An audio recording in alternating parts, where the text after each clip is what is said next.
Laranjeiras, com o ator, diretor e escritor Sérgio Fonta. Sérgio é um artista criativo que tem trânsito em vários campos da arte. Ele escreve poesias, peças de teatro, dirige e atua. Sérgio, fale para nós da revista João do Rio sobre esse seu novo projeto. Bom, esse é um novo livro, meu novo livro, depois que eu lancei o do Rubens Correia, biografia do Rubens Correia, né, Um Salto para Dentro da Luz. Eu procuro enfocar a dramaturgia dos anos 10 aos anos 30, que é um período muito importante do nosso teatro e um pouco relegado ao segundo plano. Então eu fiz uma pesquisa profunda dos autores daquela época e procurei resgatar 10 peças daquele tempo, fiz toda a atualização ortográfica, notas ao pé da página para esclarecer, porque algumas peças têm gírias que já nem existem mais, né? Muitos termos franceses, numa época em que o francês era o idioma, não era o inglês, muito menos o português, mas enfim, o português era a nossa língua, mas o francês naquele período tinha uma entrada muito forte, né? Então foi uma pesquisa profunda nesse sentido e procurei pegar 10 autores ícones daquele tempo. Claro que fica faltando sempre alguém. Eu procurei também colocar autores que ainda não tinham sido editados, ou de preferência pouco editados. Claro que poderia ter o Roberto Gomes, o Joraci Camargo e tal. O Joraci Camargo, eu inclusive tenho um projeto futuro aí de escrever um livro sobre ele, que é um nome muito importante do nosso teatro, num momento pouco lembrado também, mas que eu não coloquei nessa edição, para dedicar uma edição especial para ele. Mas todos os outros autores, aqui são 10 autores, são muito importantes, muito significativos, e eu espero que eles, vindo à tona, produtores, atores, diretores, estudantes, tenham acesso a essas peças e descubram que é possível trazê-las de volta ao palco. Sérgio, já que você deu o título de O Esplendor da Comédia, nosso teatro brasileiro é mais forte nesse gênero comédia do que em outros gêneros? Olha, eu acho que hoje em dia nem tanto, entendeu? Hoje em dia a gente já abriu um leque muito grande e cabe em todos os segmentos. Mas o teatro, nosso teatro, começou exatamente na comédia. Quer dizer, com o Martins Pena lá atrás, né, em 1838, com o Juiz de Paz da Roça, foi a primeira peça e era uma comédia de costumes. Por coincidência, também nesse mesmo ano, nasceu o primeiro drama brasileiro, do Gonçalves de Magalhães. Mas o Martins Pena entrou por um caminho muito forte e popular, né, logo depois seguido por Arthur Azevedo e outros tantos autores. Então a comédia sempre foi uma marca do teatro brasileiro. Eu acho que também uma característica do povo brasileiro, né, o humor, né, o bom humor, acho que se adequa bastante a esse gênero, né? E a composição do personagem de costume também, que cai melhor nessa caracterização que os autores arranjam para ele, né? Exatamente, dois lados, quer dizer, o livro se chama O Esplendor da Comédia e O Esboço das Ideias, que é quando começou a surgir o que se chamou de teatro de ideias, com alguma intenção a mais do que fazer rir. É claro que todos esses autores que fizeram comédia queriam fazer rir, evidentemente, conseguiam fazer rir, mas conseguiam fazer pensar também, que é o segredo da comédia. Também a comédia não é só você morrer de rir na cadeira, é você também refletir criticamente sobre o que você está assistindo no palco, né? Então foi uma junção dessas dramaturgias, né?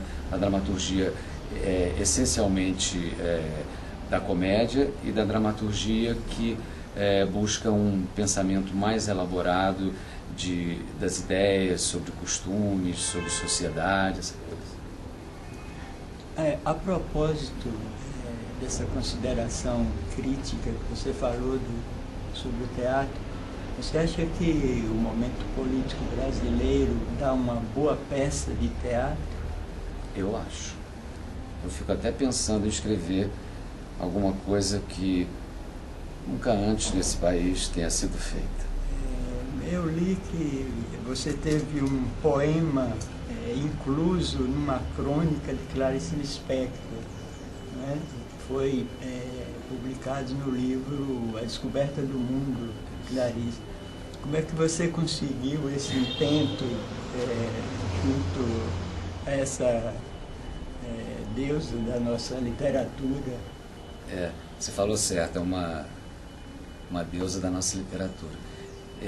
Por coincidência, hoje, aqui na Casa da Leitura, eu estou no auditório Clarice Lispector. Leva o nome dessa pessoa querida, dessa escritora fantástica, né? Que o Brasil tem a honra de ter sido sua plataforma de criação e tudo, né? Mas essa história da Clarice, do poema, né, é curiosa, porque eu era um jovem, né, um jovem poeta, e era amigo do filho da Clarice, um dos filhos da Clarice, o Paulo, que a gente arriscava umas poesiazinhas e tal, e publicamos até um pequeno livreto, assim, com outros colegas e tal, e um dia o Paulo falou assim, quer jantar na casa da minha mãe? Eu falei, bom, eu sabia bem que mãe era essa, né, era Clarice Lispector, né, então meu coração tremeu, bateu, enfim, eu falei, claro, que quero. Aí fomos nós, lá, quer dizer, estávamos nós três, a Clarice, o Paulo e eu, num jantar muito simples. Eu lembro que tinha purê de abóbora com carne assada e carne, uma coisa bem assim, simples mesmo, né? E ninguém quase falava nada durante o jantar. E eu pensando assim, meu Deus, acho que ela não está gostando de mim, né? Porque a gente fica inseguro, né? Mas na verdade é que eram 3 pessoas muito tímidas, na verdade. E uma pessoa especialmente observadora, que era a Clarice, né? Aí quando acabou o jantar, ela morava no Leme, né? Todo mundo sabe que ela morava na Rua Gustavo Sampaio. Então tinha o local onde ela escrevia suas crônicas, seus contos, seus romances e tal. E ela pediu licença um instante e falou assim, eu já volto. Aí voltou segurando uma pedra na mão, uma pedra meio pela metade, assim. E ela vinha trazendo aquilo como se carregasse a história do mundo, um santuário mesmo, né? Ela era muito mística também. E aí ela disse assim para mim, essa pedra é de antes do homem. Eu só mostro as pessoas que eu quero muito bem. Bom, ali eu ganhei metade da vida, né? Então a Clarice, conforme eu disse, veio trazendo aquilo com muita devoção, colocou na minha mão, explicou que era de antes do homem. Eu peguei a pedra, devolvi, depois ela foi lá guardar a pedra e nós conversamos a noite inteira animadamente. No dia seguinte eu cheguei em casa, fiz um poema sobre a pedra, que eu fiquei muito tocado por aquele momento, né? Aí eu fiz um poema sobre a pedra e liguei no dia seguinte, Clarice, fiz um poema sobre a sua pedra, ela falou, traz que eu quero ver. E no dia seguinte nós estávamos sozinhos, ela na época escrevia no Jornal do Brasil, né? Tinha uma coluna muito importante, e aí ela leu o poema e falou assim, ficou muito tempo assim, me olhando, e disse assim, é lindo, posso publicar na minha coluna do Jornal do Brasil? Aí você imagina eu com um garotão, entendeu, fazendo minhas poesias e tal, e aí eu falei, claro que pode, né? E passou, né? E eu fiquei comprando jornal todo dia, né, para ver se vinha essa coisa. Aí um dia uma amiga liga e falou assim, corre que você está no Jornal do Brasil, teu poema está lá, toda a história do jantar. E ela contou toda a história, que eu era um jovem poeta, que tinha ido jantar lá, e contou a história da pedra, que foi uma amiga arqueóloga que deu para ela, e o poema saiu lá, e hoje em dia esse poema, essa crônica, está na Descoberta do Mundo, que é um livro da Clarice, publicação póstuma.